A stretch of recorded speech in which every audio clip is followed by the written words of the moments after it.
ఒక రోజున ఒక రైతు వెళ్తూ పొలంలో ఆయన గుడ్డు దొరికింది. గెద్ద గుడ్డని అర్థమైంది. తీసుకెళ్లి ఇంటికి వెళ్ళాక తన కోడి దగ్గర పెడితే కోడి అనుకుంటుంది నా గుడ్డే తీసుకుని దాన్ని కూడా పొదిగిన తర్వాత కోడి పిల్లలతో పాటు గెద్ద పిల్ల కూడా బయటకు వచ్చింది 21 రోజు.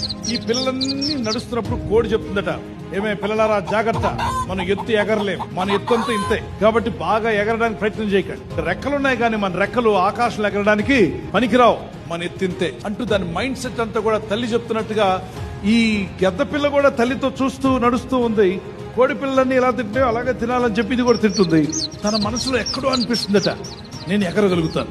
పెరుగుతున్నప్పుడు దాని రెక్కలు పెరుగుతున్నాయి, నేను ఎగరగలనేమో కదా అంటే తల్లి చెప్తాను, నోర్మోయ్ నువ్వు ఎగరలేవన్న సంగతి నాకు తెలుసు. పక్కన ఉన్న పిల్లలన్నీ అన్నాయట, నేను ఎగురుతానంటే నువ్వు ఎగరలేవు, మాకు రెక్కలున్నాయి నీకు రెక్కలున్నాయి, మనం ఎప్పుడు ఇంతే. ఆ మైండ్ సెట్ తో ఉండిపోయి, ఆ మైండ్ సెట్ తోనే గెద్ద పిల్ల కూడా ఉండిపోయి.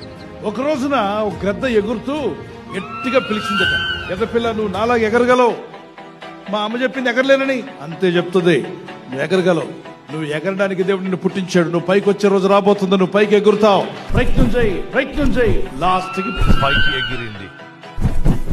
మీలో కూడా కొంతమంది ఈ సమస్య నేను దాటలేనేమో, ఈ ఆర్థిక ఇబ్బందుల నుండి నేను బయటపడలేనేమో, నా ఇల్లుకి ఇంతే, నా కుటుంబానికి ఇంతే, నా పిల్లలు ఇంకా తెలివైన వారు కాదు.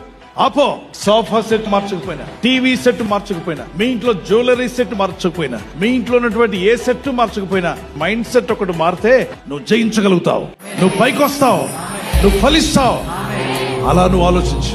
గొప్ప విషయాలు మీరు సాధించుదురుగాక. యెహోవా కొరకు ఎదురు చూచువారు నూతన బలం పొందుదురు, వారు పక్షిరాజు వలె రెక్కలు చాపి పైకి ఎగురుదురు.